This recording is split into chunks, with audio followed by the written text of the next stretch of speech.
করে দিলাম। এখন জননেত্রী শেখ হাসিনা ক্ষমতায়, ওই দিন ভুলে যান। নির্বাচন করবেন, নির্বাচন করেন, মুখটা ভালো করেন, তা না হইলে বিপদ আছে। আমি তো যতদিন বেঁচে আছি, যতদিন বেঁচে আছি আমি আপনাদের সাথে লড়বো। আমি চেয়েছিলাম আলহাজ আব্দুল সাত্তার খানের যদি একটু সুস্থ থাকতো, একটু চোখটা ভালো থাকতো, আজকে আমি দেখা দিতাম যে আলহাজ আব্দুল সাত্তার খান আপনার উপর যে অত্যাচার নির্যাতন করা হয়েছে সেটার প্রতিশোধ আমি নিতেছি।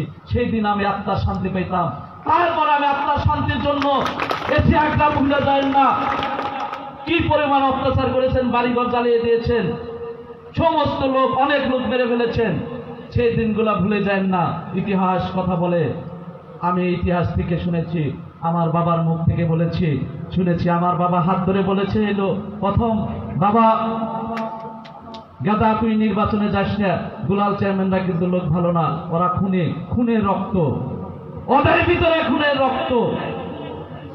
আমি আপনাদের স্পষ্ট বলে দিলাম, যারা আজকে উপস্থিত হয়েছেন, যারা আওয়ামী লীগের আছেন, আমি আপনাদের কাছে বলে দিলাম, যদি কোনো আওয়ামী লীগ ওই ওয়ার্ডে আমার নৌকার বিরোধিতা করবে, আমার এমপি মহোদয়ের বিরোধিতা করবে, আমার জননেত্রী শেখ হাসিনার বিরোধিতা করবে, ঠ্যাংটা ভাঙে ফেলাবেন, ঠ্যাং ভাঙে ফেলাবেন।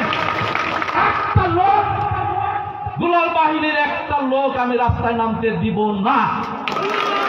এবার হবে, আমি প্রতিশোধ নিব। মামা মামা ভাগ্নে এবার লড়াই হবে, মামা না ভাগ্নে। আমি নির্বাচনে আমি আপনাদের কাছে ভোট চাবো না।